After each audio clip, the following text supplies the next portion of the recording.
Hello. Hello.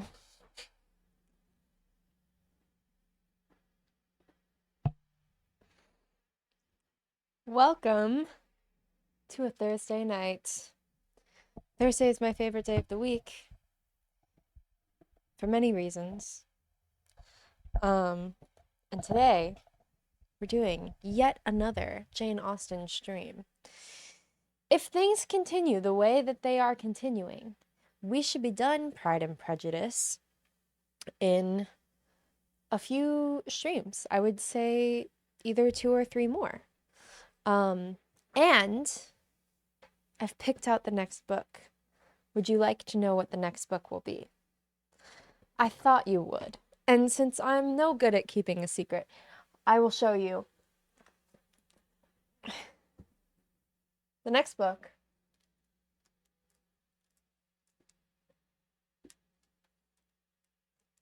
is going to be The Invention of Hugo Cabret, if that's how you pronounce it. We are going to be reading this book on stream. She thick as hell, but wait a second, hold on. She is full of pictures, so many pictures. And so I figure it actually won't be nearly as long as we think it'll be. And it'll be a cool book because I'm going to be doing it in the format where you guys will be able to see the pages with me, and therefore we'll all be able to enjoy it together.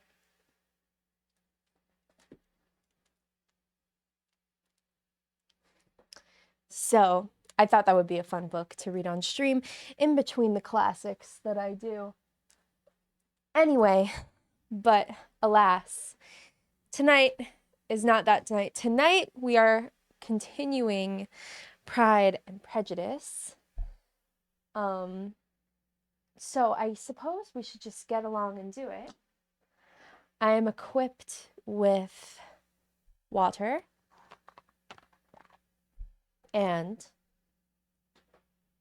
a cup of licorice tea. So, without further ado, I think we should just jump right into the story. We are on chapter 9 of volume 3.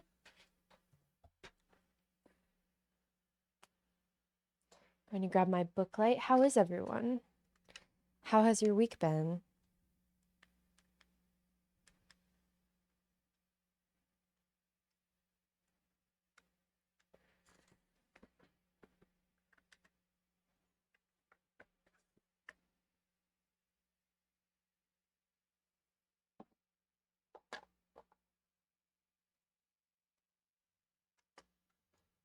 The last thing I need before I start this stream is something to fidget with. All right. I got the FanDuel sponsorship. Hell yeah, dude. Hell yeah. Yeah, I've started doing the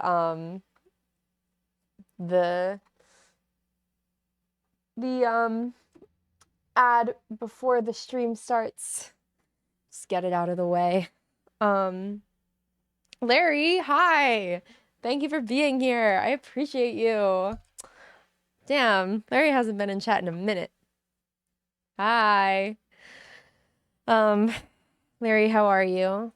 Where are you? Are you at the arena? I know. Shout out to Colin in general today. Colin is on the good friend train today. Yeah, love that guy. March Madness. Oh no. Oh no. Goddamn. Colina's in chat. The boys are in chat. Let's go. Throw in the heart emotes. Brooke should be making me emotes soon, and I'm very excited about that. So now my subscribers will have emotes, which is really nice. Fuck yeah. All right.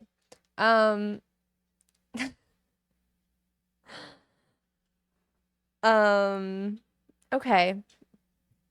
But yeah, go sports. Love FanDuel Casino. Place your bets. What will happen to Miss Darcy?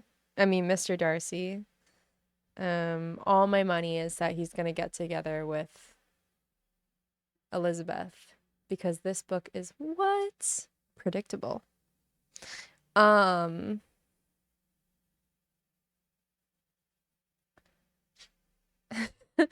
gonna lose that bet because I plan on reading 15 and I think I'll be lucky if I get even that far.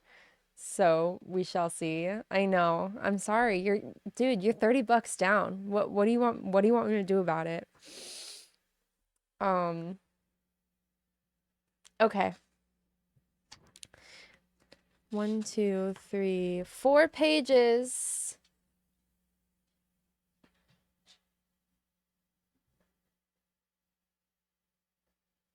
I don't know what you're saying.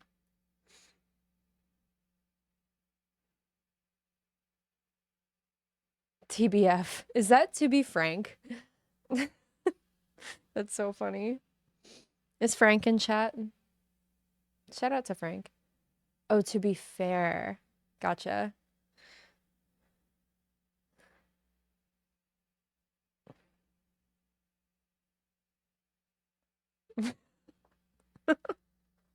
Wait, what are you saying, Colin? Anyway.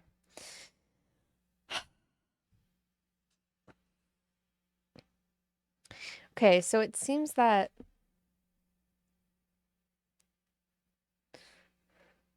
donations to Larry Lights are fully taxed and non-refundable. Goddamn. Wow. Well, happy tax season. Guys, you're sending my chat, my bits, you know, we're going crazy. This is gonna be the most chat interaction I've had in a stream in a while. I mean, I have 5 viewers right now. What? That never happens. Hell yeah. Yeah, Interact Theater Company.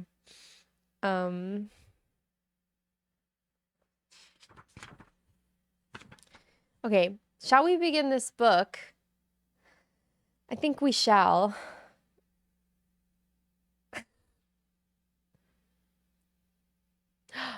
We're gonna start off in a British accent. Okay, hell yeah. Thanks for redeeming your channel points, Colin. You have so many. I feel like you always ask me to read in a British accent. Well, if we are beginning the book, 1 bit. You've cheered 1 bit. You've 27,000? Larry also wants a page in a British accent. All right. Seems like we're going to read 2 pages in a British accent. You know what I found? I found that when I read the pages in a British accent, I read them so much slower, and it forces me to read more particularly. That makes it an American accent. Oh, so you think that I assume I just always thought that when I get 2 British accent requests at the same time, I have to read double the amount of pages. But if it cancels out and I can go to American, that would be swell, but that's not fair. You've used your hard-earned channel points. You might as well see them come to fruition. Twice as British? How can I be twice as British? How is that even possible? I don't think that's even possible. I think I'd die.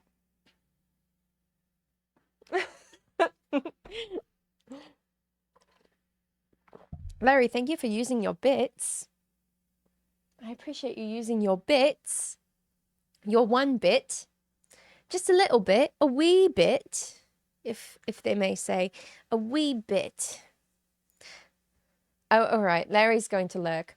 And that's quite all right, because it's about time that I begin. It's about time that I begin. So chapter 9.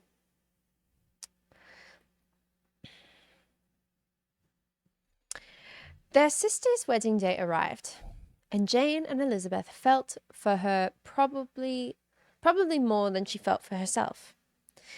The carriage was sent to meet them all at Derbyshire, and they were to return to it by dinner time. You know, oh my gosh, more bits! More bits! 6 viewers and more bits. Wow. Wait, I'm confused. You were using your channel points, is that right? Well, whenever you hit the lurk channel point, there's a cute little bearded dragon that shows up, and it's quite nice. So redeem them all. They all have fun little things that I've set up. And I believe there's a way. See, isn't that cute? And if you do the hydrate one, a little duck shows up on the screen that's sipping a little bit of water. Oh, it's such a cute little bearded dragon. Oh my god. You like it?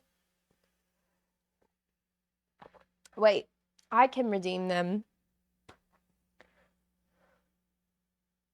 Hi! Isn't the hydrate nice? Wait, who are you? I'm only going to use this once. Please tell me who you are. I'm so curious. All right, you've asked me to hydrate. Thank you. Here is my water. It's time to hydrate. Who are you? Reveal yourself. Welcome, if I don't know who you are.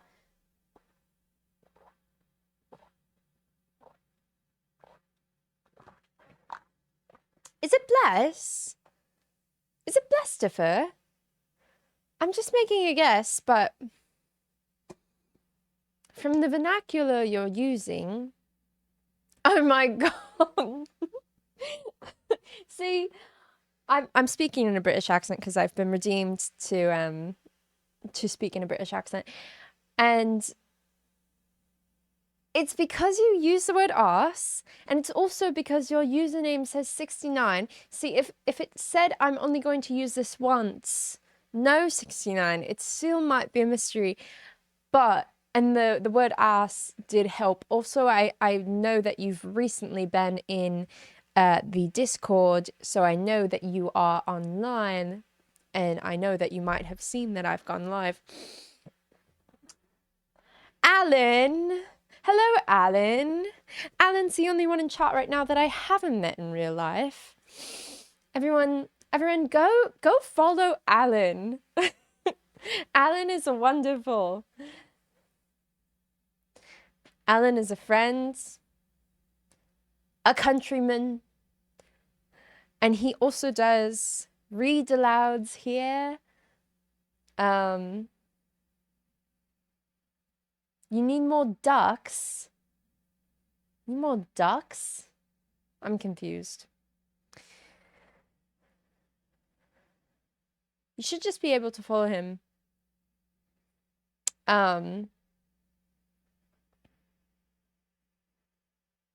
Friends, Romans, Philadelphians.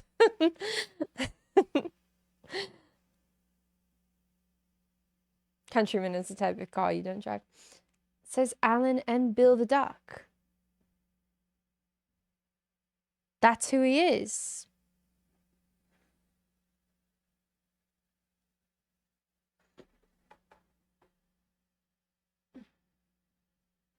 Alan, how are you? How is your day? Are you working hard out there?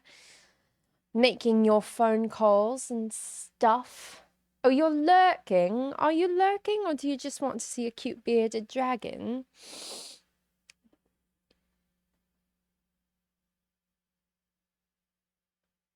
Yeah, he's got to follow more ducks. I have one. He might follow me. Interesting. I don't know what you're talking about.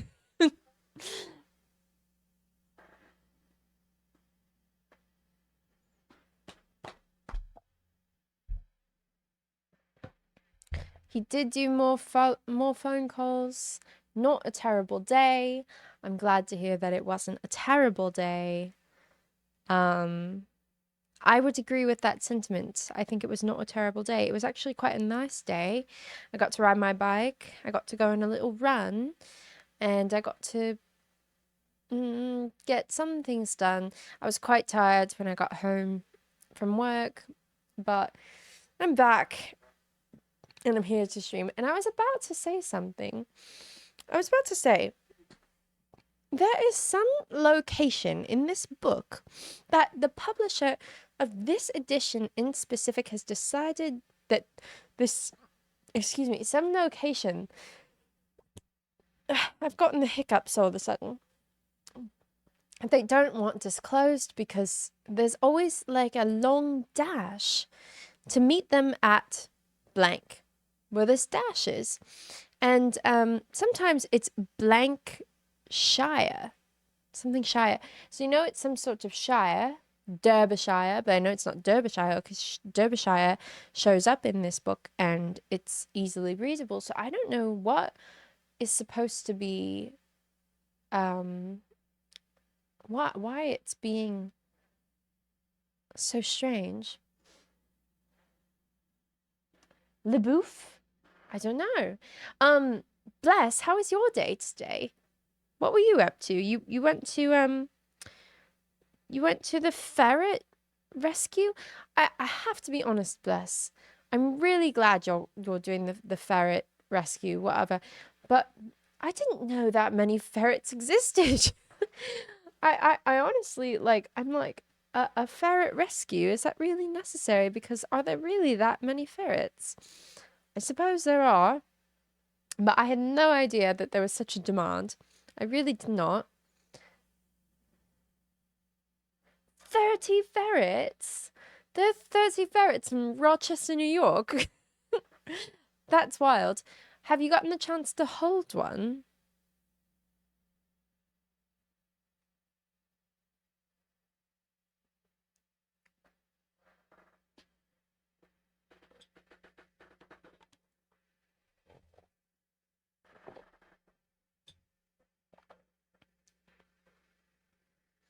Not yet. Tomorrow's my first day in person. Oh. But cuddling is part of my shift. That's really exciting. You're not getting paid for it, but you're calling it a shift. You're volunteering. So, excuse me, so you are doing remote work for the volunteer ferret rescue? Anyway, regardless, it sounds like a wonderful use of your time. I'm glad you found something fun to do, and I hope it turns into a fruitful activity for you. I am going to begin reading this book because I've spoken in a British accent, not reading these pages for much too long, and I have to read 2 pages in a British accent before I can return to my normal United States American cheeseburger accent. So I am going to begin reading, but feel free to distract me. I love a distraction. All right. Chapter 9. Their sister's wedding day arrived, and Jane and Elizabeth felt for her probably more than she felt for herself. The carriage was sent to meet them at blank. See what I mean? Why are they not disclosing this fictional place? And they were to return to it by dinner time. Their arrival was dreaded by the elder Miss Bennets, and Jane more especially, who gave Lydia the feeling which would have attended herself, had she been the culprit, the wretched in the thought of what her sister must endure. They came. The family were assembled in the breakfast room to receive them. Smiles decked the faces of Mrs. Bennet, and the carriage drove up to the door. Her husband looked impertinently grave, her daughters alarmed, anxious, uneasy. Lydia's voice was heard in the vestibule. The door was thrown open, and she ran into the room. Her mother stepped forwards, embraced her, and welcomed her with rapture. Gave her hand with the affectionate smile to Wickham, who followed his lady, and wished them both joy and an alacrity, which showed no doubt of their happiness.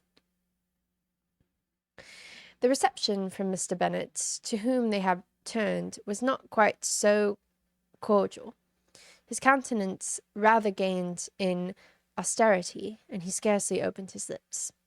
The easy assurance of the young people, indeed, was enough to provoke him. Elizabeth was disgusted, and even Miss Bennet was shocked. Lydia, still untamed, unabashed, wild, noisy, and fearless. Oh, Lydia was Lydia still. She turned from sister to sister, demanding their congratulations.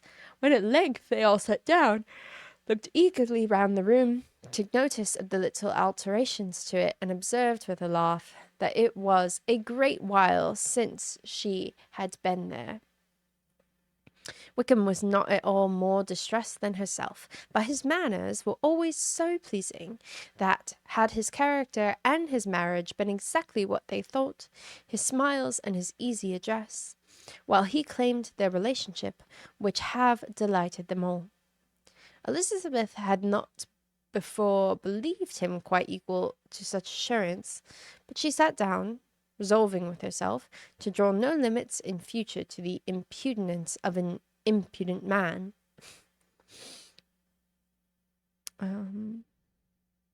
She blushed, and Jane blushed, but the cheeks of the two who caused their confusion suffered no variation of colour. There was no want of discourse. The bride and her mother could neither of them talk fast enough, and Wickham, who happened to sit near Elizabeth, began inquiring after his acquaintance in that neighbourhood, with the good-humoured ease which he felt very unable to equal in her replies. They seemed each of them to have the happiest memories in the world. Nothing of the past was recollected with pain, and Lydia led voluntarily to subjects which her sisters have not alluded to for the world. "Only think of its being 3 months," she cried, "since I went away. It seems but a fortnight, I declare, and yet there have been things enough happened in the time. Good gracious! When I went away, I am sure I have more idea of being married till I came back again, though I thought it would be very good fun if I was." Her father lifted up his eyes. Jane was distressed. Elizabeth looked expressively.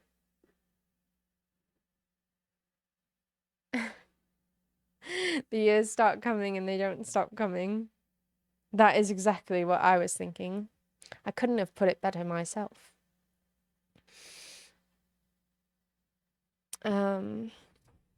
Jane was distressed. Elizabeth looked expressively at Lydia, but she, who had never heard or saw anything of which she chose to be insensible, gaily continued, "Oh, mamma, do the people hereabouts know I am married today? I was afraid they might not, and we overtook William Golding in his curricle, so I was determined that he should know, and so I let down the side glass next to him and took off my glove, let my hand just rest upon the window frame so that he may see the ring, and then I bowed and smiled like anything." Elizabeth could bear it no longer. She got up, she ran out of the room, and returned no more till she heard them passing through the hall to the dining parlour. She then joined them soon enough to see Lydia, with anxious parade, walk up to her mother's right hand, and hear her say to her eldest sister, "Ah, Jane, I take your place now, and you must go lower, because I am a married woman." It was not supposed that time would give Lydia the embarrassment from which she had been so wholly free at last. Her ease and good spirits increased. She longed to see Mrs. Phillips, the Lucases, and their other neighbours, and to hear herself called Mrs. Wickham by each of them, and in the meantime she went after dinner to show her ring and boast of being married to Mrs. Hill and the 2 housemaids. "Well, mamma," she said, when they were all returned to the breakfast room, "and what do you think of my husband? Is he not a charming man? I'm sure my sisters all envy me. I only hope they may have half my good luck. They must all go to Brighton. That is the place to get husbands. What a pity it is, mamma, we did not all go." "Brighton is the place to find husbands." interesting. You wouldn't find me in Brighton. Very true. And if I had my will, we should. But my dear Lydia, I don't at all like your going such a way off. Must it be so? Wouldn't find her ass in Brighton. Oh Lord, yes, there is nothing in that. I shall like it of all things. You and Papa and my sisters must come down and see us. We shall be at Newcastle all the winter, and I dare say there will be some balls, and I will take care to get good partners for them all. I should like it beyond anything, said her mother. And then when you go away, you may leave one or two of my sisters behind you, and, I dare say, I shall get husbands for them before the winter is over. I thank you for my share of the favour, said Elizabeth, but I do not particularly like your way of getting husbands. Damn you, Tom, Elizabeth. Their visitors were not to remain above 10 days with them. Mr. Wickham had received his commission before he left London, and he was to join his regiment at the end of a fortnight. No one but Mrs. Bennet regretted that their stay would be so short, and she made the most of the time by visiting about with her daughter and having very frequent parties at home. These parties were acceptable to all. To avoid a family circle was even more desirable as such as did think that such as did not. Wickham's affection for Lydia was just what Elizabeth had expected to find it, not equal to Lydia's for him. She had scarcely needed her present observation to be satisfied, from the reason of things, that the elopement had been brought on by the strength of her love rather than by his. She would have wondered why, without violently causing for her, he chose to elope with her at all. Had he not felt certain that his flight was rendered necessary by distress of circumstance? And if that were the case, he was not the young man to resist an opportunity of having a companion. All right, now British time is over. But I do have to say, every time that I get this, like, speaking a British accent redeem, I find myself, like, trying to go back into it when I have to speak an American accent, so that's always a funny thing. Anyway, American time. Lydia was exceedingly fond of him. Reggae now, please. No. Oh, perfect. An ad break is starting. Thank God. Let's read this paragraph little bit, and then I think the ad break will begin then. Lydia was exceedingly fond of him. He was her dear Wickham on every occasion. No one was to be put in competition with him. He did everything best in the world, and she was sure he would kill more birds on the 1st of September than anybody else did in the country.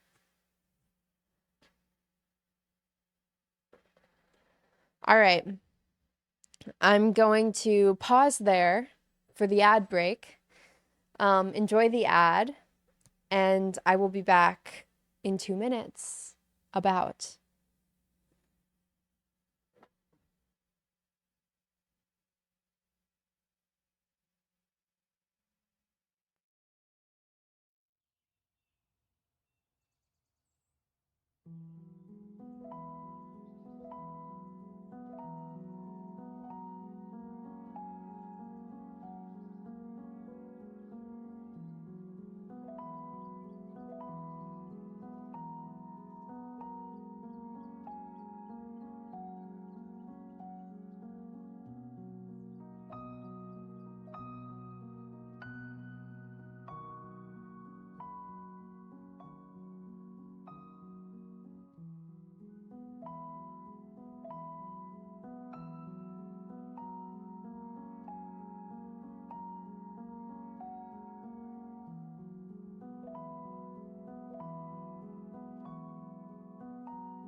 Hi, you've stuck around after the ad break. How kind. Thank you for doing so.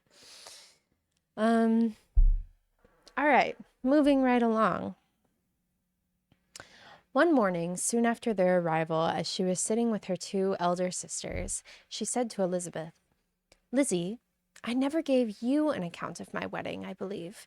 You were not by when I told Mamma and the others all about it. Are you not curious to hear how it was managed?" "Not really," replied Elizabeth. "I think there cannot be too little said on the subject." "La, you are so strange. But I must tell you how it went off. We were married, you know, at St. Clement's because Wickham's lodgings were in that parish, and it was settled that we should all be there before 11 o'clock." Damn, Elizabeth said, "I don't give a fuck." No, literally. No, literally. Elizabeth often says, "I don't give a fuck." Um,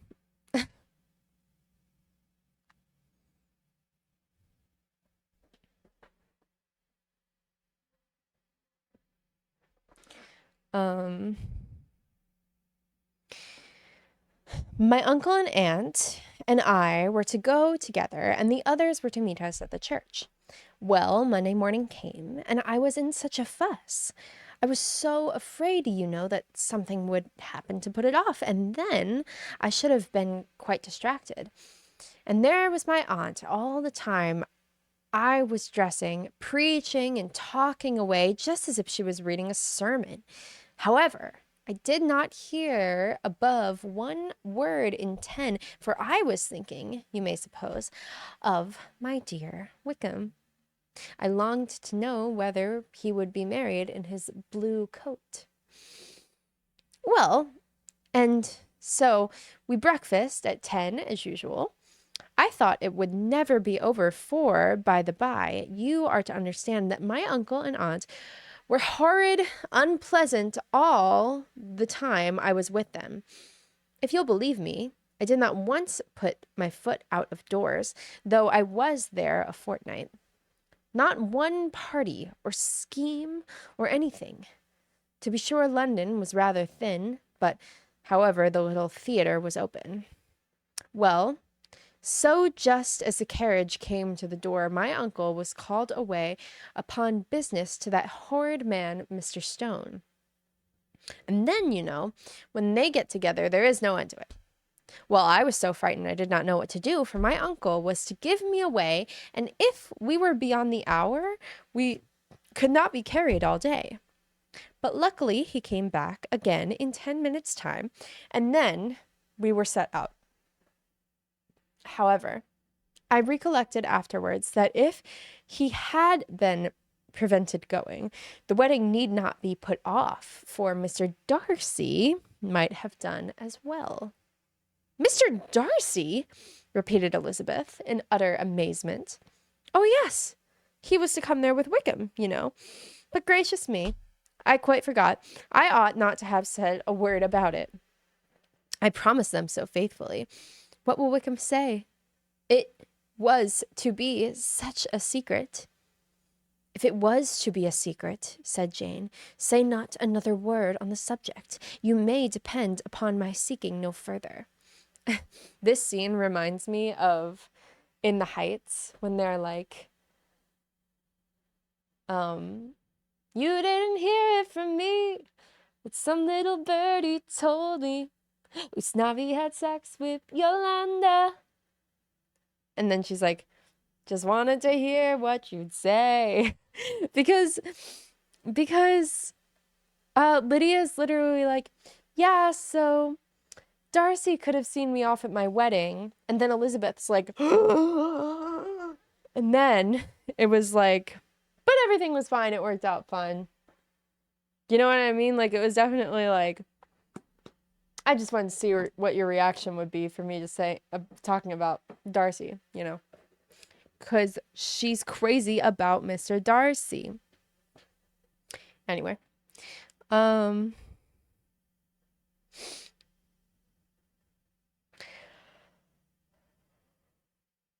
certainly, said Elizabeth, though burning with curiosity. See? We will ask you no questions. Thank you, said Elizabeth. Said Lydia, for if you did, I should certainly tell you all, and then Wickham would be angry. On such encouragement to ask, Elizabeth was forced to put it out of her power by running away. But to live in ignorance on such a point was impossible, or at least it was impossible not to try for information. Mr. Darcy had been at her sister's wedding. It was exactly a scene, and exactly among people where he had apparently least to do, and least temptation goes on. Conjectures at the meaning of it, rapid and wild, hurried into her brain, but she was satisfied with none. Those that best pleased her at placing his conduct on the noblest light seemed most improbable. She could not bear such suspense, and hastily seizing a sheet of paper, wrote a short letter to her aunt to request an explanation of what Lydia had dropped, and if it were compatible with the secrecy which had been intended. You may readily comprehend, she added, what my curiosity must be to know how a person unconnected with any of us, and, comparatively speaking, a stranger to our family, should have been amongst you at such a time. Pray write instantly, and let me understand it, unless it is, for my cognate reasons, to remain in the secrecy which Lydia seems to think necessary, and then I must endeavor to be satisfied with ignorance. Not that I shall, though, she added to herself as she finished the letter. And my dear aunt, if you do not tell me in an honorable manner, I shall certainly be reduced to tricks and stratagems to find it out. Jane's delicate sense of honor would not allow her to speak to Elizabeth privately of what Lydia had let fall, and Elizabeth was glad of it, till it appeared whether her enquiries would receive any satisfaction. She had rather be without a confidant. All right, that was chapter 9, and we definitely are aware after that chapter that Elizabeth is still like really into Darcy by her reaction to what Lydia was saying about seeing her off. And we also learned a little bit about the situation of Lydia and the wedding in general that we did not know before. So very interesting section, I do declare. And now we're off to chapter 10, which is 5 pages. So I'm going to just move right along. So this is chapter 10. Elizabeth had the satisfaction of receiving an answer to her letter as soon as she possibly could. She was no sooner in possession of it than hurrying into the little copse which she was least likely to be interrupted, and she sat down on one of the benches and prepared to be happy, for the length of the letter convinced her that it did not contain a denial. Gracechurch Street, September 6th. My dear niece, I have just received your letter and shall devote this whole morning to answering it, as I foresee that a little writing will not compromise what I have to tell you. I must confess myself surprised by your application. I did not expect it from you. Don't think me angry, however, for I was only mean to let you know that I had not imagined such enquiries to be necessary on your side. If you do not choose to understand me, forgive my impertinence. Your uncle is as much surprised as I am, and nothing but the belief of your being a party concerned would have allowed him to act as he has done. But if you are really innocent and ignorant, I must be more explicit. On the very day of my coming home from Longbourn, your uncle had a most unexpected visitor. Mr. Darcy called and was shut up with him for several hours. It was all over before I arrived, so my curiosity was not so dreadfully racked as yours seems to have been. He came to tell Mr. Gardiner that he had found out where your sister and Mr. Wickham were, and that he had seen and talked with them both. Wickham repeatedly, Lydia once. From what I can collect, he left Derbyshire only one day after ourselves, and came to town with the resolution of hunting for them. The motive professed was his conviction of its being owing to himself that Wickham's worthlessness had not been so well known as to make it impossible for any young woman of character to love or confide in him. He generously imputed the whole of his mistaken pride, and confessed that he had before thought of it beneath him to lay his private actions open to the world. His character was to speak for itself. He called it, therefore, his duty to step forward and endeavor to remedy an evil which had been brought on by himself. If he had another motive, I am sure it would never disgrace him. He had been some days in town before he was able to discover them, but he had something to direct his search, which was more than we had, and the consciousness of this was another reason for his resolving to follow us. There is a lady, it seems, a Mrs. Young, who has some time ago governess to Miss Darcy, and was dismissed from her charge on some cause of disapprobation, though he did not say what.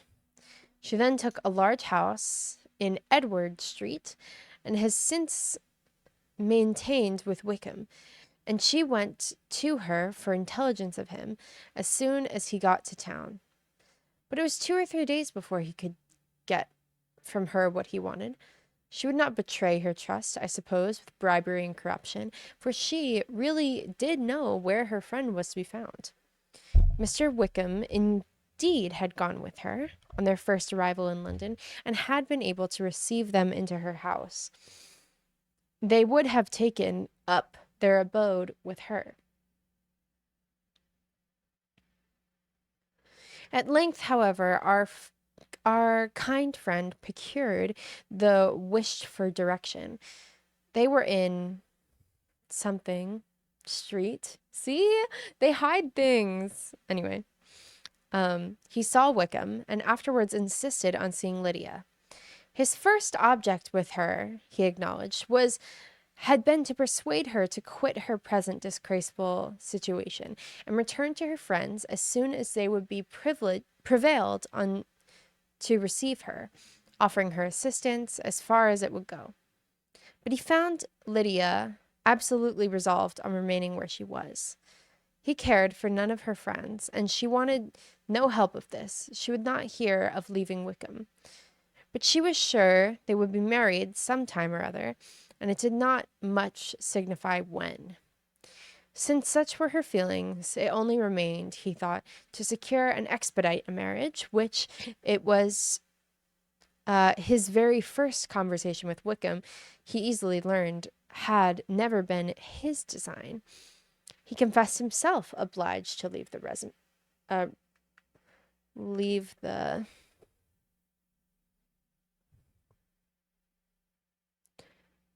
the regiment on account of some debts of honor, which were very pressing, and sculpted not to lay all the ill consequences of Lydia's flight on her own folly alone. He meant to resign any commission immediately, and as to the future situation, he could conjecture very little about it. He must go somewhere, but he did not know where, and he knew he should have nothing to live on. Mr. Darcy asked him why he had not married your sister at once.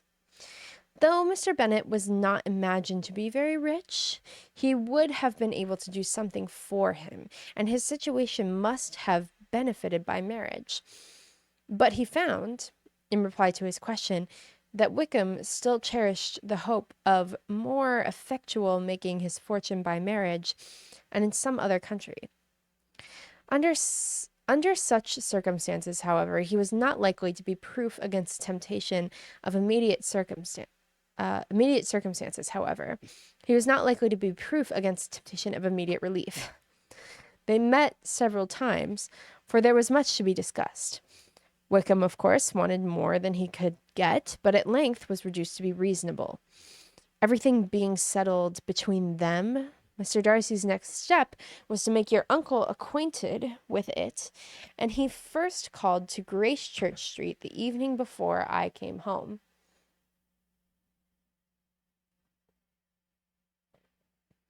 But Mr. Gardiner could not be seen, and Mr. Darcy found, on further enquiry, that your father was still with him, but he would quit town the next morning. He did not judge your father to be a person whom he could so properly consult as your uncle, and therefore readily postponed seeing him till after the departure of the former. He did not leave his name, and till the next day it was only known that the gentleman he called on business. On Saturday he came again. Your father was gone, your uncle at home, and, as I said before, they had a great deal of talk together. They met again on Sunday, and then I saw him too. It was not all settled before Monday. As soon as it was, the express was sent off to Longbourn. But our visitor was very obstinate. I fancy, Lizzie, that obstinacy is the real defect of his character after all. He has been accused of many faults at different times, but this is the true one. Nothing was to be done that he did not do himself, though I am sure, and I do not speak to be thanked, therefore say nothing about it, your uncle would most readily have settled the whole. They battled it together for a long time, which was more than either gentleman or lady concerned it to be deserved. But at last your uncle was forced to yield, and instead of being allowed to be of use to his niece, was forced to put up with only having the probable credit of it, which went solely against the grain, and I really believe your letter this morning gave him great pleasure, because it required an explanation that would rob him of his borrowed feathers and give the praise where it was due. But Lizzie, this must go no further than yourself or Jane at most. You know pretty well, I suppose, what has been done for the young people. His debts are to be paid, amounting, I believe, to considerably more than £1,000, another 1,000 in addition to her own settled upon her, and his commission purchased. The reason why all this was to be done by him alone was such as I have given above. It was owing to him, to his reserve and want of proper consideration, that Wickham's character had been so misunderstood, and consequently he had been received and noticed that he was. Perhaps there was some truth in this, though I doubt whether his reserve or anybody's reserve can be answerable for the event. But in spite of all this fine talking, my dear Lizzie, you may rest perfectly assured that your uncle would never have yielded. And if we had not given him credit for another interest in the affair. When all this was solemnly When all this was resolved on, he returned again to his friends, who were still staying at Pemberley, but it was agreed on that he should be in London once more, for when the wedding took place, all the money matters were then to receive the last finish. I believe I have now told you everything. It is a relation which you tell me to give you great surprise. I hope at least it will not afford you any displeasure. Lydia came to us, and Wickham had constant admiration to the house. He was exactly what he had been when I knew him in Hertfordshire. But I would not tell you how little I was satisfied with her behavior while she stayed with us, if I had not perceived by Jane's letter last Wednesday that her conduct on coming home was exactly of a piece with it, and therefore what I tell you now can give you no fresh pain. I talked to her repeatedly in the most serious manner, representing to her all the wickedness of what she had done, and all the unhappiness she had brought to her family. If she heard me, it was good luck. For I am sure she did not listen. I was sometimes quite provoked, and then I recollected my dear Elizabeth and Jane, and for their sakes had patience with her. Mr. Darcy was punctual in his return, and as Lydia informed you, attended the wedding. He dined with us the next day, and was to leave town again on Wednesday or Thursday.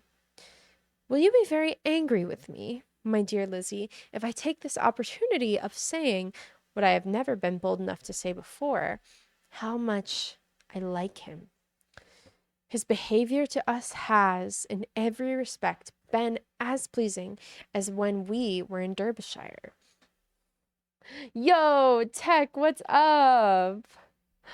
Aw, Tech. Look at you, being sweet as usual. I hope your day is going well. I appreciate you being here. If only for a moment.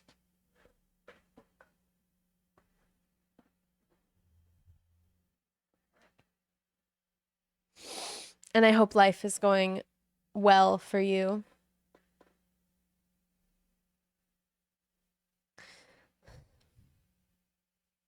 Okay, I'm almost on this letter.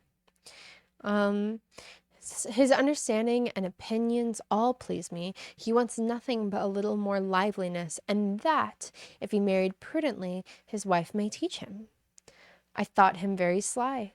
He hardly ever mentioned your name, but slyness seems the fashion. Pray forgive me if I still have been very presuming, or at least do not punish me so far as to exclude me from P. I shall never be quite happy till I have been all around the park. A low phaeton, which with a nice little pair of ponies, would be the very thing. But I must write no more. The children have been wanting me this half hour. Yours very sincerely, M. Gardner. Okay, that's the end of that letter. It's going well. Hell yeah, I'm glad to hear it's going well. I've been doing okay. Just moving right along with life, you know. I think I've been having a lot of like little life things happening, like big life changes in great ways, you know, getting ready for grad school and you know, I'm probably going to be moving soon, making a not soon, but like soon enough.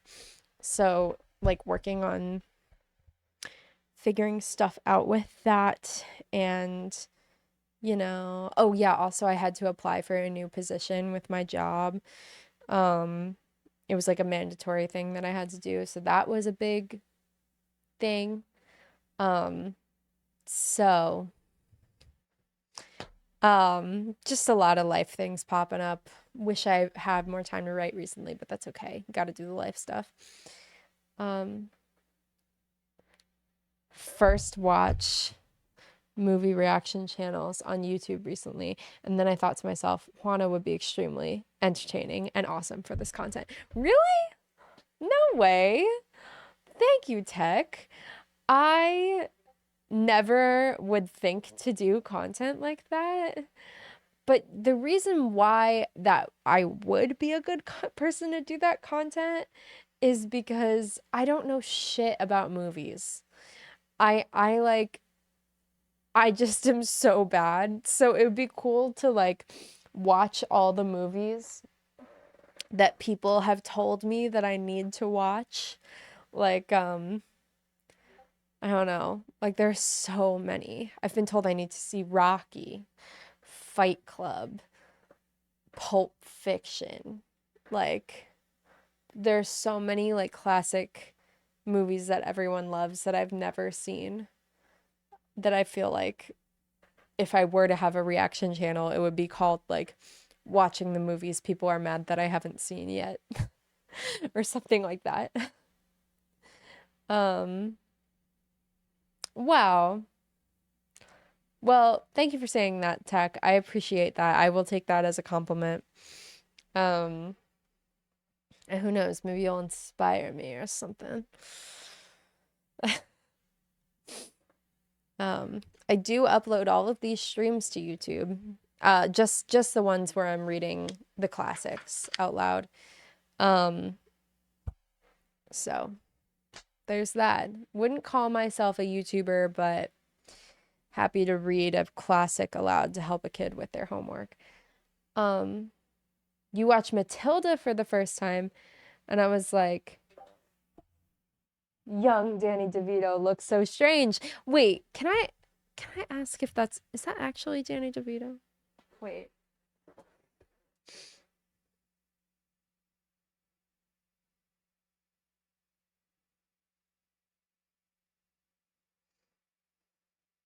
It is Danny DeVito. Okay, that's what I thought. Because I said this to my friend the other day because we're actually reading Matilda, me and my friend, and we just finished it, so we were gonna watch the movie, and we did, and I was like, the movie's so good, Danny DeVito's in it, but he's so young in that movie that it makes you consider like, is that actually Danny DeVito? Like you're like, it doesn't even look like him. Um, but it is Danny DeVito, and man, he's just so good in that movie, and he does look different. Like he looks that different. You know what I mean? Um, so yes, I hear you. And I love that reaction to watching Matilda for the first time. That is a movie that I really, really love and have seen so many times. And it's really weird that you said that because when my friend and I tried to watch Matilda, um, the other day, or not the other day, but a few weeks ago, it like failed on us, and I was like, I just have to check it out at the library. So I'm gonna be doing that tomorrow, and we're actually watching the movie tomorrow, which is really weird that you brought that up, and it's literally in my calendar to watch Matilda tomorrow. Um, in my mind, he was just always old. Yeah, literally. Like when I think of Danny DeVito, I think of like It's Always Sunny in Philadelphia. You know what I mean?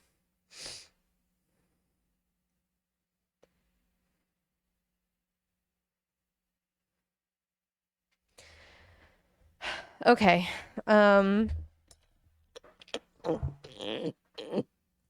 Excuse me. All right.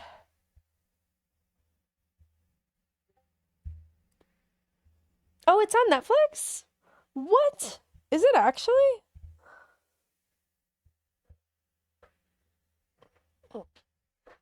I didn't know that.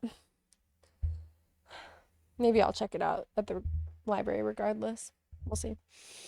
I love that movie. And when I was a really little kid, people used to tell me that I looked like Matilda, so I think I liked it when I was a little kid too, just for that reason.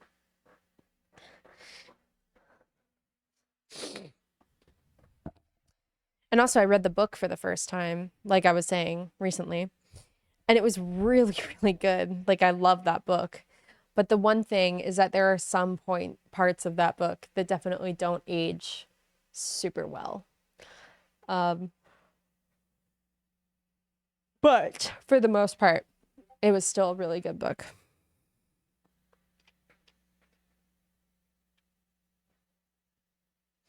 Okay. I'm gonna read the rest of this chapter. It's only another 2.5 pages. Okay. The contents of this letter threw Elizabeth into a flutter of spirits, in which it was difficult to determine whether pleasure or pain bore the greatest share. The vague and unsettled suspicions which uncertainty had produced of what Mr. Darcy might have been doing to forward her sister's match, which she had feared to encourage as an extension of goodness too good to be probable, and at the same time dreaded to be just from the pain of obligation, were proved beyond their greatest extent to be true. Have you ever seen The Page Master? No, I don't know what The Page Master is. Should I see it? It came out in 94. Cool. Should I see it? Is it worth a watch? Let me know. In the meantime, Servibot has just informed me that there is going to be a break soon. So I think that I shall take a short break and come back very soon. So I will see you in about 3-ish minutes. In the meantime, feel free to tell me about the Page Master. I have never heard of this in my life. And yeah, I'll see you in a few minutes. All right.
Oh, what happened? Hold on. Wait.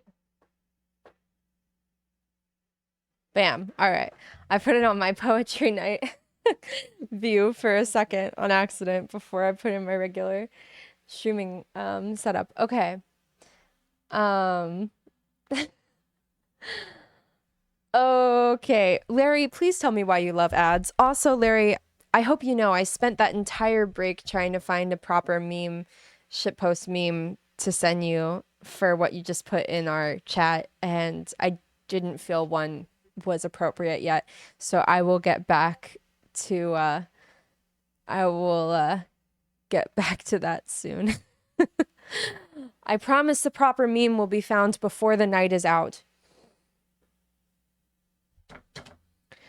Um, okay. This is about the movie.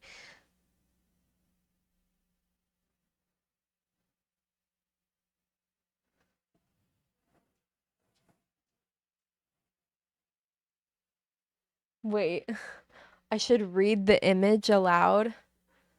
Hold on, Tech. I do want to read what you just said. I don't want to read this aloud. It says, but just for you, Larry. It says, you bet. Wait, okay. Sorry. It says, you bet your blart Vegas has bees.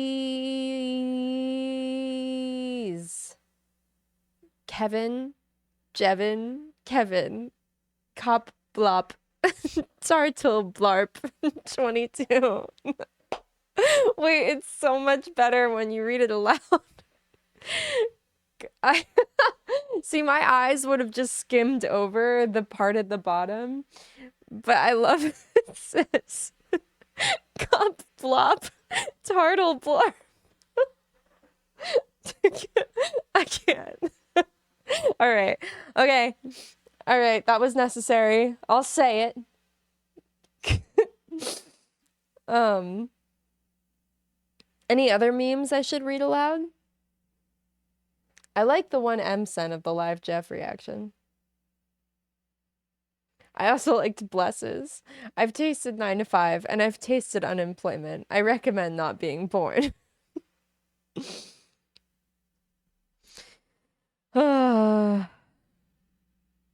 Oh God, the M one.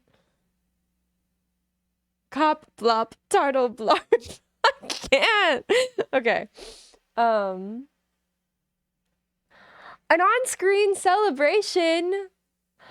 Bro, I missed the on-screen celebration. I was looking at memes. This is what happens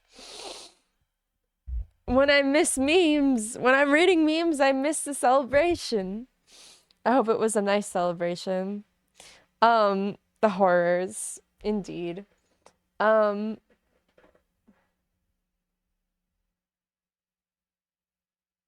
okay. I need to read about this movie that Tech was talking about. Okay. It has young Macaulay Culkin. See, I don't know who that is. I need to watch movies so I know what the hell people are talking about. And it is half live action and half animated. Whoopi Goldberg, Patrick Stewart, and Frank Welker voice 3 of the animated characters, and Christopher Lloyd plays a librarian in the live action parts. Basically, Culkin slips in a library, knocking himself out, and is transported to various lands of books across various genres. That's really cool. Wait, that sounds really cool. That sounds like something I would actually enjoy.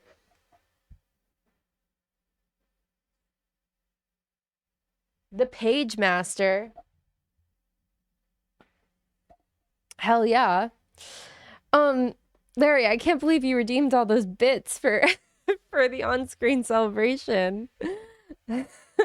Fuck yeah, dude. Can I use bits?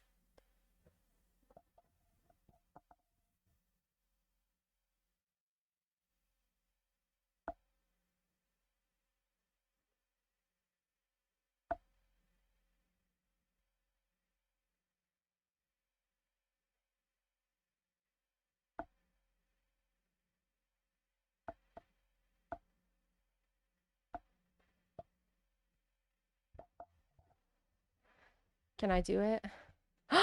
I did. Aw, how wholesome. Wow. That was fun. Look at my little hearts. I didn't even know I could do that. Hell yeah. All right. Um,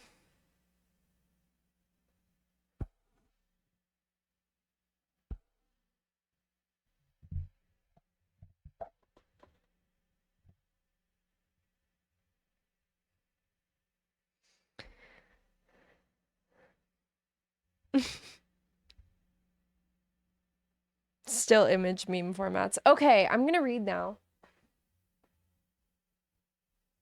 Let me know what your favorite meme is in chat. Don't expect that I have an answer to the question because I don't know. I did like Pepe when I was in high school. Um, all right, shall we continue? The contents of this letter threw Elizabeth into a flutter of spirits in which it was difficult to determine whether pleasure or pain bore the greatest share. The vague and unsettled suspicions which wait, I already read some of this. Whatever. Uncertainty had produced of what Mr. Darcy might have been doing to forward her sister's match, which at the same time dreaded to be just from the pain of obligation, were proved beyond the greatest extent to be true. He had followed them purposely to town. He had taken on himself the trouble of mortification attendant on such a research, in which supplication had been necessary to a woman whom he must abominate and despise, where he was reduced to frequently meet, reason with, persuade, and finally bribe a man whom he always most wished to avoid, and whose very name it was punishment to him to pronounce. He had done all this for a girl whom he could neither regard nor esteem.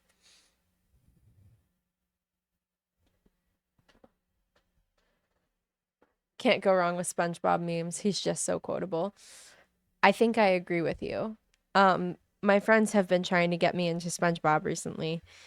So I've seen a good handful of episodes now, but I had never really watched SpongeBob in my life, but I'm learning things. PageMaster is not streaming anywhere. Your library may have it. Okay, hell yeah. God, I love the sponge. I think we all do. We are all learning to. Aw, yeah, dude. Hell yeah, Tech. Thanks for stopping by. I appreciate you being here. Um, yeah. I hope you have a good night or day or whatever. Hell yeah.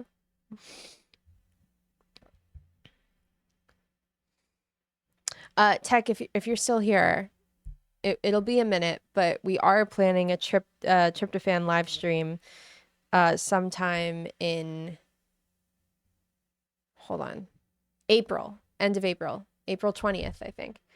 So stay tuned. We will be back to streaming at least for that day. So yeah.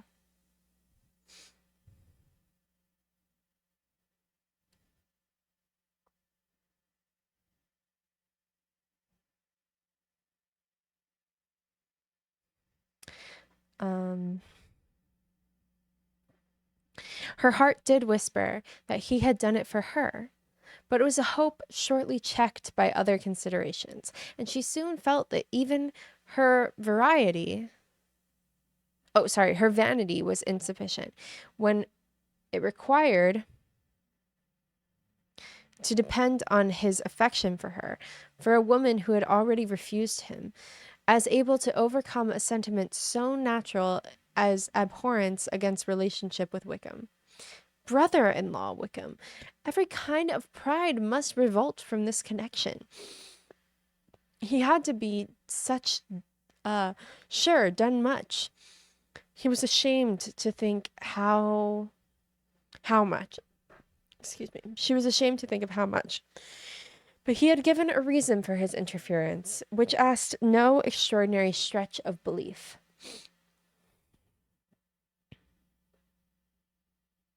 It was reasonable that he should feel he had been wrong, had such liberality. He had the means of exercising it, and though she would not place herself as his principal in inducement, she would, perhaps, believe that remaining partiality for her might assist his endeavors in a cause where her peace of mind must be materially concerned. It was painful, exceedingly painful, to know that they were under obligations to a person who could never receive a return. They owed the restoration of Lydia, her character, everything to him. Oh, how heartily did she grieve over every ungracious sensation she had ever encouraged, every saucy speech she had ever directed toward him. For herself, she was humbled, but she was proud of him, proud that in a cause of comparison and honor, he had been able to get the better of himself. She read over her aunt's um,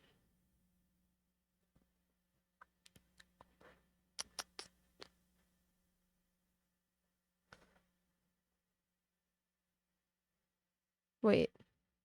She read over her aunt's um, commendation of him again and again. It was hardly enough, but it pleased her.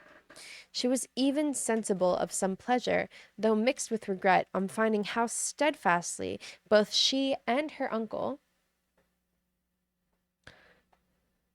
had been persuaded that affection and confidence unsubsided between Mr. Darcy and herself. She was roused from her seat and her reflections by someone's approach, and before she could strike into another path, she was overtaken by Wickham. "I am afraid I interrupt your solitary ramble, my dear sister," said he, as he joined her. "You certainly do," she replied with a smile, "but it does not follow that the interruption must be unwelcome. I should be sorry indeed if it were. We were always good friends, and now we are better." "True. Are the others coming out?" "I do not know. Mrs. Bennet and Lydia are going into the carriage to Meryton, and so, my dear sister, I find from our uncle and aunt that you have actually seen Pemberley." She replied in the affirmative. "I almost envy you the pleasure, and yet I believe it would be too much for me, or else I could take it in my way to Newcastle." "And you saw the old housekeeper, I suppose? Poor Reynolds. She was very fond of me, but of course she did not mention my name to you." "Yes, she did." "And what did she say?" "That you were gone into the army, and she was afraid had not returned out well. At such a distance as that, you know, things are strangely misrepresented." "Certainly," he replied, biting his lips. Elizabeth hoped she had silenced him, but he soon afterwards says, "I was surprised to see Darcy in town last month. We passed each other several times. I wonder what he was doing there." "Perhaps preparing for his marriage with Miss de Bow," said Elizabeth. "It must be something particular to take him there at this time of year." "Undoubtedly. Did you see him while you were at Lambton?" "I thought I understood from the gardeners that you had." "Yes, he introduced us to his sister." "And do you like her?" "Very much." "I have heard, indeed, that she is uncommonly improved within this year or two. When I last saw her, she was not very promising. I am very glad that you liked her. I hope she did turn out well." "I dare say she did. She has got over the most trying age." "Did you go to the village of Kimpin?" "I do not recollect that we did." "I mention it because it is the living which I ought to have had. A most delightful place, excellent parsonage house. It would have suited me in every respect." How should Thanks, Servibot. How should you have liked making sermons? Exceedingly well. I should have considered it a part of my duty, and the exertion I would soon have been nothing. One ought not to repine, but to be sure it would have been such a thing for me. The quiet, the retirement of such a life would have answered all my ideas of unhappiness. But it was not to be. Did you ever hear hear Darcy mention the circumstance when you were in Kent? I have heard from authority, which I thought as good, that it was left you conditionally once, and at the will of the present patron. You have. Yes, there was something in that. I told you from the first, you may remember. I did hear, too, that there was a time when sermon making was not so palatable to you as it seems to be at present, that you actually declared your resolution of never taking orders, and that the business had been compromised accordingly. You did, and it was not wholly without foundation. You may remember that I told you on the point when we first talked of it. They were now almost at the door of the house, for she walked fast to get rid of him, and unwilling for her sister's sake to provoke him, she only said in reply, with a good-humored smile, "Come, Mr. Wickham, we are brother and sister, you know. Do not let us quarrel about the past. In future, I hope we shall always be of one mind." She held out her hand, and he kissed it with affectionate gallantry, though he hardly knew how to look, and they entered the house. Interesting. Excellent. That was an interesting chapter. Finding out some things about Darcy, getting the lowdown on Wickham. So, yeah. 1, 2, 3, 4, 4.5 pages. Do you think I can make it through 4.5 pages? These are long pages, y'all. But I think I can. Yeah, I think I can.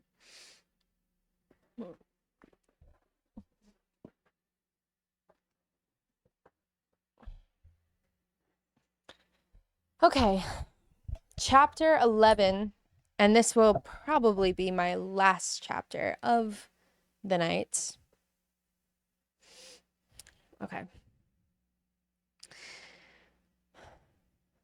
Let's take a sip of tea, shall we?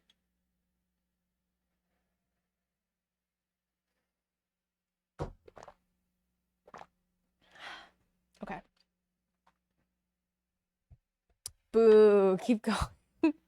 All right, I'm gonna read another chapter. Don't you worry. Larry, I keep thinking that you're leaving, but you're still here.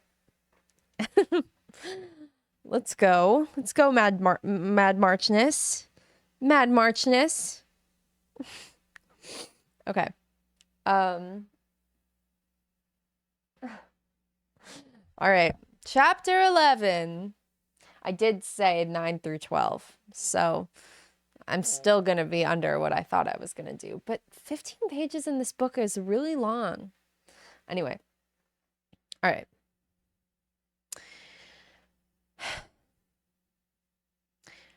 Mr. Wickham was so perfectly satisfied with this conversation that he never again distressed himself or provoked his dear sister Elizabeth by introducing the subject of it, and she was pleased to find that she had said enough to keep him quiet. The day of his and Lydia's departure soon came, and Mrs. Bennet was forced to submit to a separation which, as her husband by no means entered into her scheme of their all going to Newcastle, was likely to continue at least a 12-month. "Oh, my dear Lydia," she cried, "when shall we meet again?" I wonder why they say 12-month instead of a year, but whatever. Oh, Lord, I don't know. Not these 2 or 3 years, perhaps. Larry, thanks for the subscribe. I appreciate it. Damn. That means I have 8 subscribers now, I think. And hell yeah, Larry, thanks for subscribing. If I get 10, I'm hitting my goal. Bezos, let's go with the free sub. Hey, man, that's how it should be. If you're gonna subscribe, might as well use what Bezos gives you, right? I'm waiting on Brooke to send me some emotes. Oh, dude, why are you sorry? It's all good. Don't worry about it. Um, but yeah, hopefully if Brooke gets on these emotes, you'll have some fun little subscriber emotes to use very soon. That would be so sick. Yeah. Okay.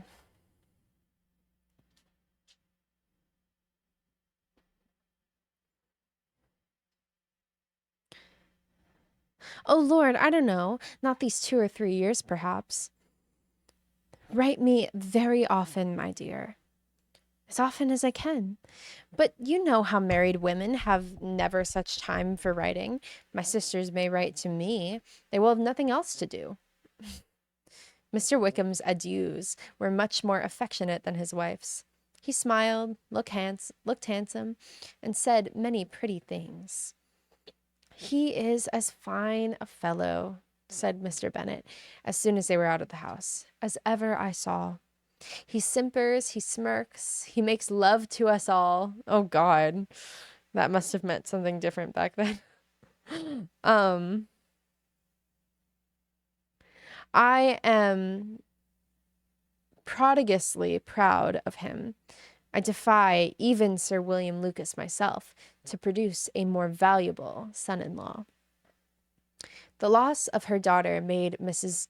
Bennet very dull for several days. I often think, said she, that there's nothing so bad as parting with one's friends. One seems so forlorn without them. Ain't that true, Mrs. Bennet? This is the consequence, you see, madam, of marrying a daughter, said Elizabeth. It must make you better satisfied that the other 4 are single. It is no such thing. Lydia does not leave me because she is married, only because her husband's regiment happens to be so far off.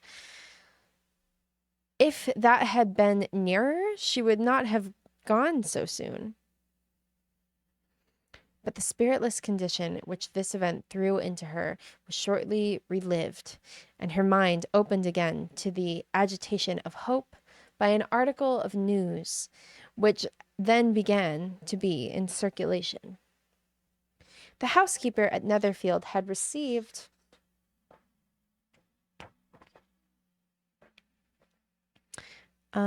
orders to prepare for the arrival of her master, who was coming down in a day or two to shoot there for several weeks. Mrs. Bennet was quite in the fidgets. She looked at Jane and smiled and shook her head in turns. Well, well, and so Mr. Bingley is coming down, sister, for Mrs. Phillips first brought her the news. Well, so much the better. Not that I care about it, though. He is nothing to us, you know, and I am sure I never want to see him again. But however, he is very welcome to come to Netherfield, if he likes it. And who knows what may happen? But that is nothing to us. You know, sister, we had agreed long ago to never mention a word about it, and so it is quite certain he is coming? You may depend upon it, replied the other. For Mrs. Nichols was in Meryton last night. I saw her passing by, and went out myself on purpose to know the truth of it, and she told me that it was certain true. He comes down on Tuesday at the latest, very likely on Wednesday. She was going to the butcher's, she told me, on purpose in order to order some meat on Wednesday, but she has got 3 couple of ducks just fit to be killed. Yo, this reminds me. At my job, I work with kids a lot, and there's this game that I was playing with them the other day called Smurfing. And in this game, it's just a talking game, but the person one person, it's kind of like 20 questions, except one person comes up with what smurfing is, and then everyone has to figure out what it is. And smurfing is a placeholder word for something that you do. Anyway, this kid had me going forever asking him questions. And I was like, I have to give up. Like, I don't know. It was like a really weird combination of things. And I couldn't figure out what it was. And the thing that smurfing was, that he had come up with, was smurfing was butchering meat. And I was like, how the hell, A, did you come up with that? And B, how was I going to guess that? um, anyway, sorry, this just reminded me with the duck that's fit to kill. I was like, because at one point I was like getting slightly closer, and I was like, is smurfing like carving a ham? And he was like, nope. And I was like, and then after I learned it was butchering meat, I was kind of like, I was pretty close with carving a ham. Um, but yeah, I never would have guessed that either. Um,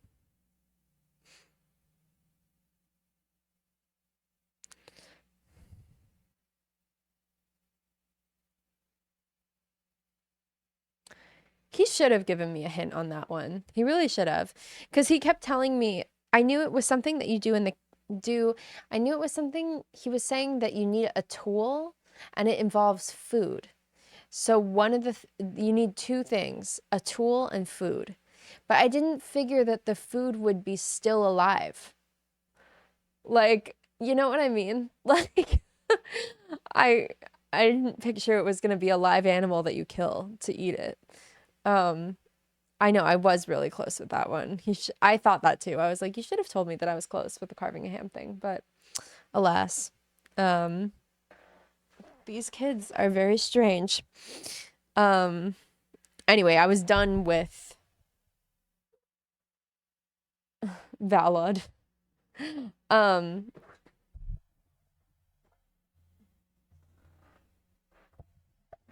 um,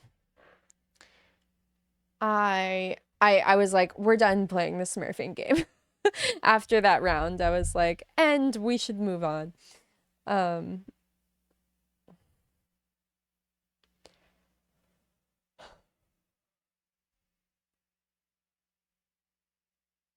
anyway, where was that part?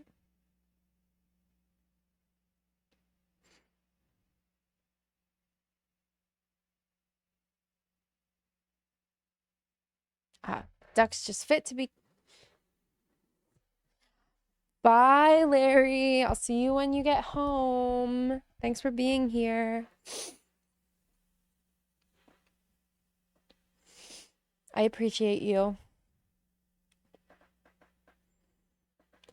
Miss Bennet had not been able to hear of his coming without changing color. It was many months since she had mentioned his name to Elizabeth, but now, as soon as they were alone together, she said, I saw you look at me today, Lizzie, when my aunt told us of the present report, and I know I appeared distressed.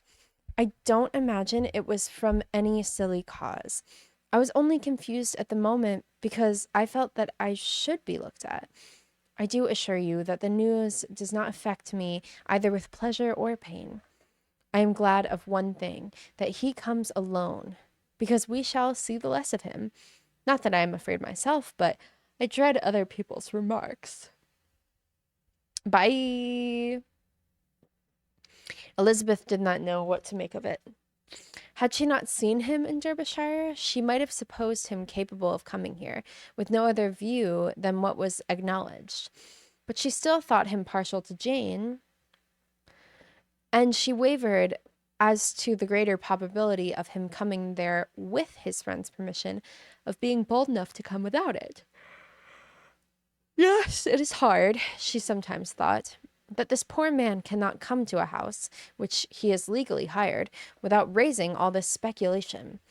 I will leave him to himself. In spite of what her sister declared, and really believing it believing to be her feelings, in the expectation of his arrival.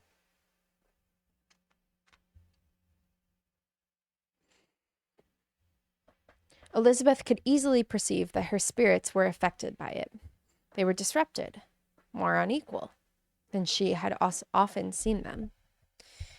The subject, which had been so warmly canvassed between their parents about a 12-month ago, was now brought forward again. "As soon as ever Mr. Bingley comes, my dear," said Miss Bennet, "you will wait on him, of course." "No, no. You forced me into visiting him last year. I promised if I went to see him, he should marry one of my daughters. But it is ending in nothing, and I will be not sent on a fool's errand again." His wife represented to him how absolutely unnecessary such an attention would be from all the neighbors' gentlemen on his returning to Netherfield. "'Tis an etiquette I despise," said he. "If he wants our society, let him seek it. He knows where we live. I will not spend my hours in running after my neighbors every time they go away and come back again. Well, all I know is that it will be abominably true if you do not wait on him. Well, however, that shan't prevent my asking him to dine here. I am determined. We must have Mrs. Long and the Goldings soon. That will make 13 with ourselves. So there will be just room at the table for him." Consoled by this resolution, she was better able to beat her husband's incivility, though it was very mortifying to know that her neighbors might all see Mr. Bingley in consequence of it before they did. As the day of his arrival drew near, "I begin to be sorry that he comes at all," said Jane to her sister. "It would be nothing I could see him without perfect indifference, but I can hardly bear to hear it was thus perpetually talked of. My mother means well, but she does not know, no one can know how much I suffer from what she says. Happy shall I be when his stay in Netherfield is over." "I wish I could say something to comfort you," replied Elizabeth, "but it is wholly out of my power. You must feel it, and the usual satisfaction of preaching patience to a sufferer is denied me, because you have always so much." Miss Bingley arrived. Mrs. Bennet, through the assistance of servants, contrived to have the earliest tidings of it, and the period of anxiety and fretfulness on her side might be as long as it could. She counted the days that must intervene before their invitation could be sent, hopeless of seeing him before. But on the third morning after his arrival in Hertfordshire, she saw him from the dressing-room window enter the paddock and ride towards the house. Her daughters were eagerly called to partake in her joy. Jane resolutely kept her place at the table, but Elizabeth, to satisfy her mother, went to the window. She looked, she saw Mr. Darcy with him, and sat down again by her sister. "There is a gentleman with him, mamma," said Kitty. "Who can it be?" "Some acquaintance or other, my dear, I hope. I am sure I do not know." "La!" said Kitty, "it looks just like that man who used to be with him before. Mr. What's-his-name. That tall, proud man. Good gracious, Mr. Darcy! And so it does, I vow. Well, any friend of Mr. Brighton's will likely be welcome here, to be sure. But else I must say that I hate the very sight of him." Jane looked at Elizabeth with surprise and concern.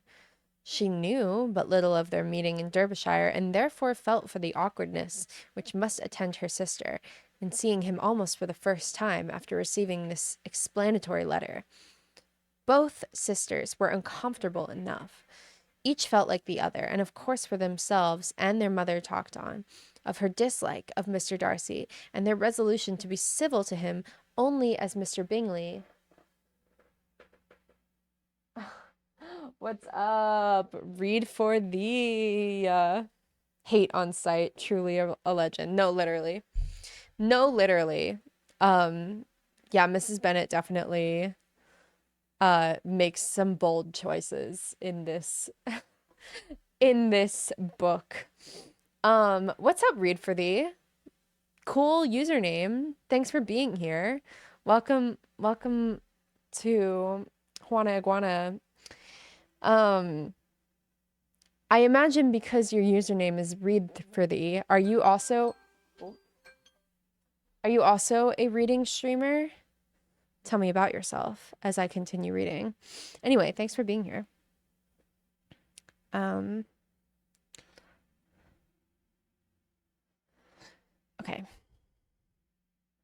Jane looked at Elizabeth with surprising concern. Oh, maybe that was Elizabeth. You're reading one of my favorite books. Of course I'm here. Hell yeah, dude. Can you tell me why you love this book? Because I haven't fallen in love with it. I'm not like mad about it. I'm glad I'm reading it. And I kind of understand what it's trying to get across. Like I understand the statement it's making about society and such, you know. But I would like to hear more about why you love it because I'm kind of like, that's kind of how I feel reading it. But that's just me. Tell me what you think.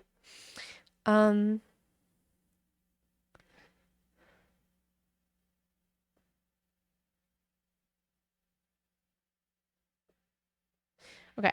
Jane looked at Elizabeth with surprise and concern.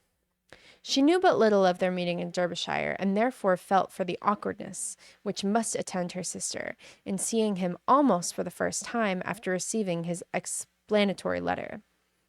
Both sisters were uncomfortable enough. Each felt for the other, and of course for themselves, and their mother talked on of her dislike of Mr. Darcy and her resolution to be civil to him only as Mr. Bingley's friend, without being heard by either of them. But Elizabeth had sources of uneasiness which could not be suspected by Jane, to whom she had never yet had the courage to show Mrs. Gardiner's letter, or to relate her own change of sentiment towards him.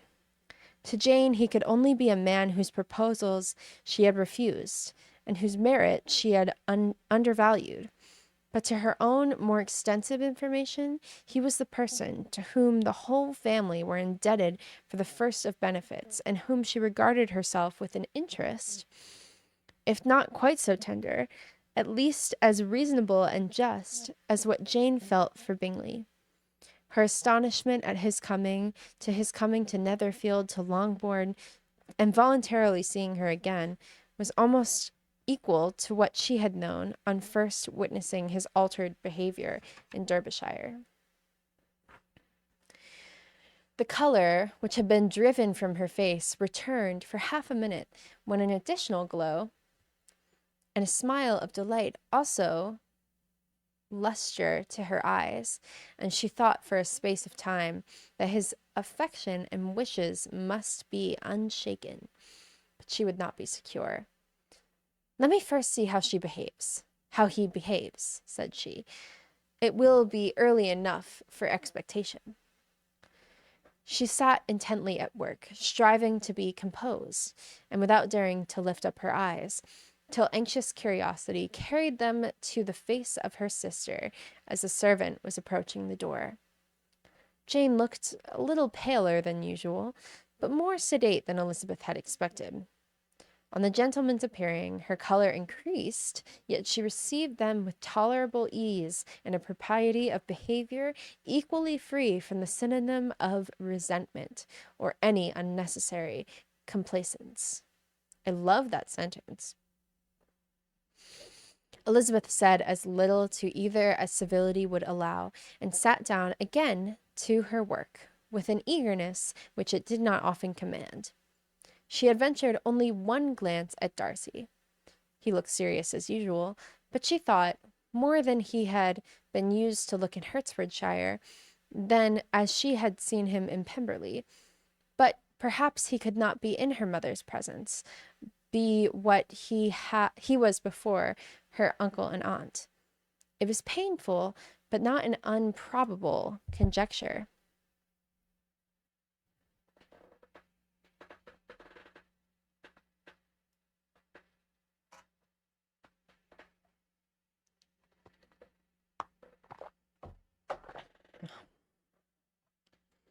Bingley she had likewise seen for an instant, and in that short period saw him looking both pleased and embarrassed. He was received by Mrs. Bennet with a degree of civility which made her two daughters ashamed, especially when contrasted with the cold and ceremonious politeness of her courtesy and address to his friend. Okay. Admittedly, it wasn't until I watched the movie did I get into the rhythm and rhyme of the Old English and propriety society. But when reading, I enjoyed the unreliable narrator part of Pride and Prejudice, where upon your first read through, you trust Lizzie's point of view, and later you have to reread to catch all of the things she doesn't notice or remark. That's really, really such an interesting and cool take. Um, yeah, I have to watch the movie. The first time I watched it, it was like kind of in passing and I wasn't really fully paying attention, so I need to give it a more proper watch after I finish reading this book. But I know that the movie definitely like adds magic to the story and I think that it's pretty well done. So I need to see it again though.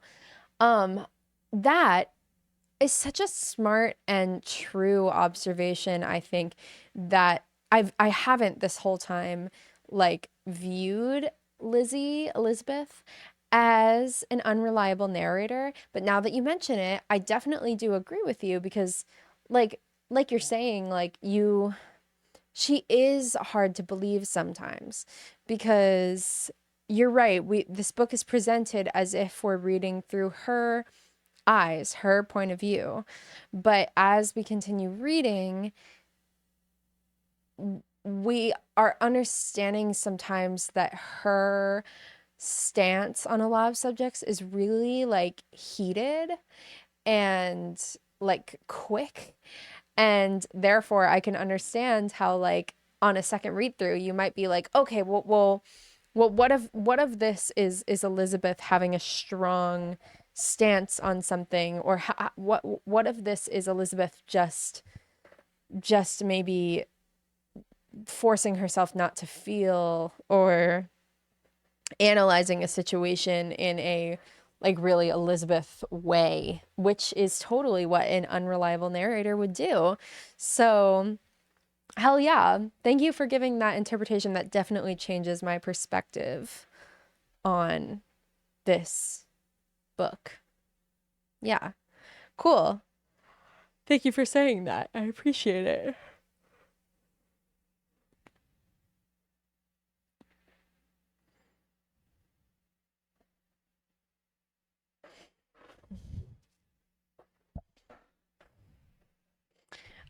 Bingley, she had likely seen for an instant, and in that short period saw him looking both pleased and embarrassed.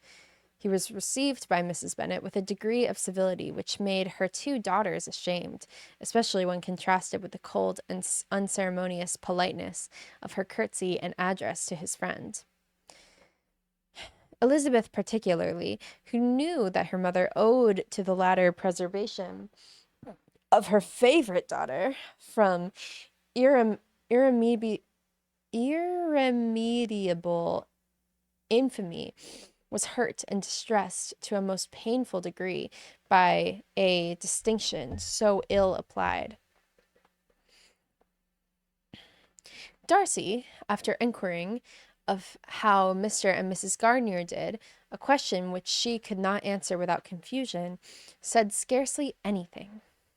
He was not seated by her. Perhaps that was the reason for his silence, but it had not been so in Derbyshire.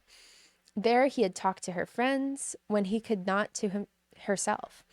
But now several minutes elapsed without bringing the sound of his voice, and when occasionally unable to resist the impulse of curiosity, she raised her eyes to his face.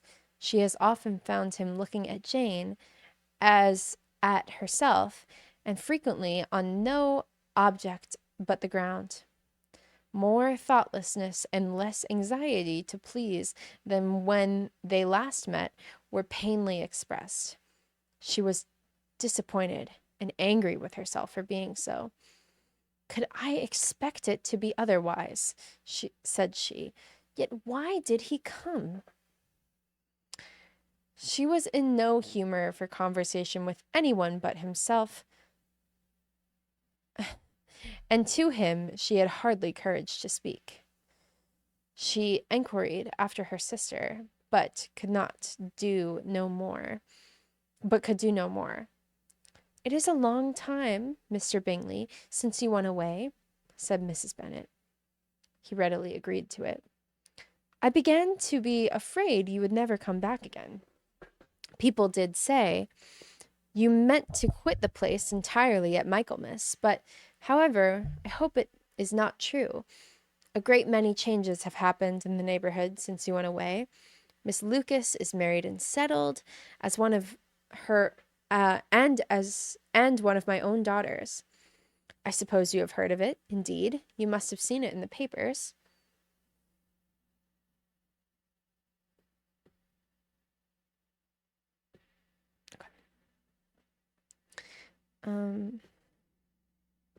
It was in the Times and the Courtier, I know, though it was not put in as it ought to be. It was only said, lately, George Wickham, to Miss Lydia Bennet, without there being a syllable said of her father, or of the place where she lived, or anything. It was my brother Gardiner's drawing up too, and I wonder how she came to make such an awkward business of it. Did you see it? Miss Bingley replied that he did, and made his congratulations. Elizabeth dared not lift up her eyes. How Mr. Darcy looked, therefore, she could not tell. It is a delightful thing, to be sure, to have a daughter have a daughter well married, continued her mother. But at the same time, Mr. Bingley, it is very hard to have taken such away from me. They are gone down to Newcastle, a new place northward, it seems, and there they are to stay. I do not know how long his regiment is there, for I suppose you have heard of his leaving the shire, and of his being gone into the regulars. Thank heavens! He has some friends, though perhaps not so many as he deserves. Elizabeth, who knew this to be levelled at Mr. Darcy, was in such misery of shame that she could hardly keep her seat. It drew from her, however, the exertion of speaking, which nothing else had so effectually done before, and she asked Bingley whether he meant to make any stay in the country at present. A few weeks, he believed. When you have killed all your own birds, Mr. Bingley, said her mother, I beg you will come here, and shoot as many as you please on Mr. Bennet's manor. I am sure he will be vastly happy to oblige you, and will have all the best of the coveys for you. Elizabeth's misery increased, and at such unnecessary, such odious attention, were the same fair prospect to arise at present as had flattened them a year ago, everything, she was persuaded, would be hastened to the same vexatious conclusion. I love that word, vexatious. Okay. At the instant she felt that years of happiness could not make Jane or herself amends for moments of such painful confusion. Vexatious. Oh my God, that word is so good.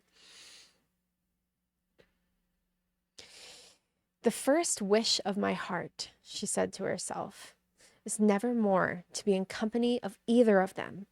Their society can afford no pleasure that will alone for such wretchedness as this. Let me never see one of them ever again. See? What the hell? Why is she so, why is she so dramatic? Never be in the company of either of them. Let me never see either one or the other again. You are dramatic, Queen. Mrs. Bennet invited Bingley to reside in their house with unmarried ladies? The drama. The drama. That is true. That did happen. All right. Yet the misery, for which years of unhappiness were to offer no compensation, received soon afterwards material relief from observing how much the beauty of her sisters rekindled the admiration of her former lover. When he first came in, he had spoken to her but little, but every 5 minutes seemed to be giving her more of his attention. He found her as handsome as she had been last year, a good-natured, and as unaffected, though not quite so chatty. Jane was anxious that no difference should be perceived in her at all, and was really persuaded that she talked as much as ever. But her mind was so busily engaged that she did not always know when she was silent. At the same time, I trip in front of strangers and I want to live in a ditch forever. Yeah, I hear that. Totally fair. We all need some drama in our lives sometimes. When the gentleman rose to go away, Mrs. Bennet was mindful of her intended civility, and they were invited and engaged to dine in Longbourn for a few days' time. You are quite a visit in my debt, Mr. Bingley, she added. For when you went to town last winter, you promised to take a family dinner with us as soon as you returned. I have not forgot, you see, and I assure you I was very much disappointed that you did not come back and keep your engagement. Bingley looked a little silly at his reflection, and said something of his concern at having been prevented by business. They then went away. Mrs. Bennet had been strongly inclined to ask them to stay and dine there that day, but though she had always kept a very good table, she did not think anything less than the 2 courses could be good enough for a man on whom she had such anxious delights, or satisfy the appetite and pride of one who had 10,000 a year. Okay, that was the end of chapter 11, and that is where I am going to stop for the night. Even though I totally could read 12 because it's only 3 pages, but I'm done. I'm done.com.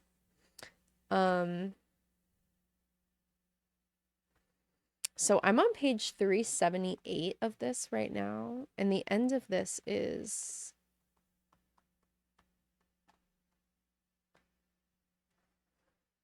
405. So I have only 20 pages to go. So that's great. I'll read 10 in the next stream and 10 in the stream after that. And then I will be done with this book. Anyway, well, thank you for being here. Read for thee. I appreciate you, and thank you for everyone that stopped by my stream today. I had a good time, and I will be back tomorrow morning for a productivity writing stream. So I will see you then, and if not, I'm here every Thursday. So yeah, hell yeah, and I will check out your channel too. Like I said, your name is Read for Thee, so I imagine you read for thee, if I were to take a wild guess. So, yeah. All right. Yeah. Good night.